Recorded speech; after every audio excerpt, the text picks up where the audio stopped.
In today's Market Movers, pro traders reveal how they are setting up positions as the national debt tops $22 trillion.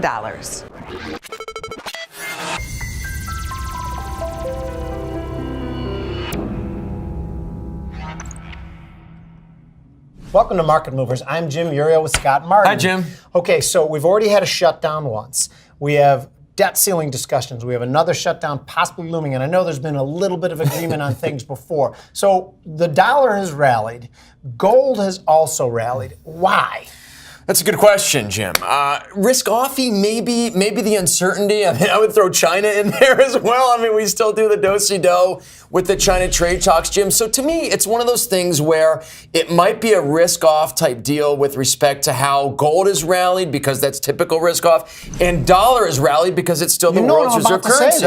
Okay, the dollar's rallied, rates have gone down, gold has rallied, but the stocks are up 18% since December 24th. How can this be risk-off? Well, it's interesting, too, because I would mix in, too, bonds have really gone nowhere, right? I mean, that's the other weird thing is there hasn't been a lot of selling out there. But to me, these are one of these scenarios, Jim, when sometimes things go bump in the night because there's just some, say, fundamentals that are off. Personally, I disagree a little. I think there's just too much money being thrown at the system from Europe and from Asia. Sounds good. Okay, now before we dive into our trade discussion, I'd like to point out these are trade examples, not recommendations or advice. Scott, go. Yeah, Jim. So looking at GC today and just looking at the charts, looking at some breakout levels, looking, as you mentioned, at volatility, just all the crazy things going on. There's a pretty interesting example I found out there today, which is buying the March week 1 1350, 1375 call spread.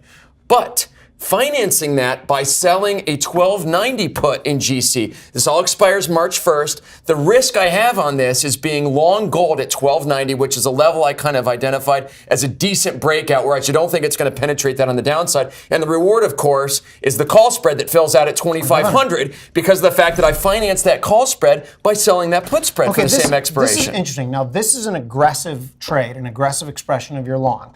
People sometimes think selling a naked option is risky, and it is. However, if you know exactly what that risk is, and the risk is being long the futures at 1290. Which I don't mind. Right, and if you're comfortable with that and can manage that risk, I think the trade makes sense. Right, and the other thing I like here is that if gold goes nowhere until March 1st, then I kind of got a little bit of an expression at that call spread, or a shot at that call spread on the free throw line, let's say, for no cost. Right, so mine is a bullish expression as well, but mine is considerably less aggressive than yours. It's funny because the call spread itself is down 25 ticks, meaning it was seeming like a more your aggressive call expression, spread. got it. Yeah, but not selling the 1290. I'm talking about the March 1st buying the 1325, 1350 call spread for 4.2 ticks. So it risks $420 to make a potential 2080. Now, the advantage yours has, if it stays right here, I lose my 420, where you lose nothing if it stays right here. And volatility's been low in gold. By financing mine, correct. But here's the other interesting thing about both of these expressions, Jim, that I just think is striking in a way, is there's not a lot of premium on the calls right now.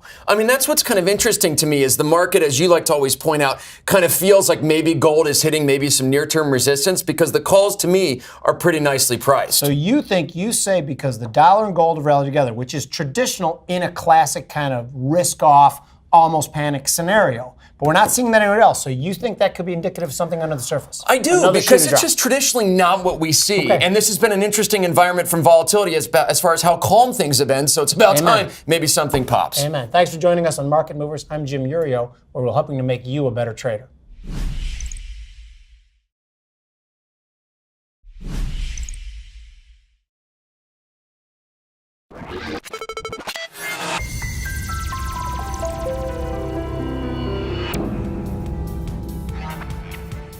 Check out businessfirstam.com to find out where to see our entire show. And don't forget to like, follow, and share Business First AM.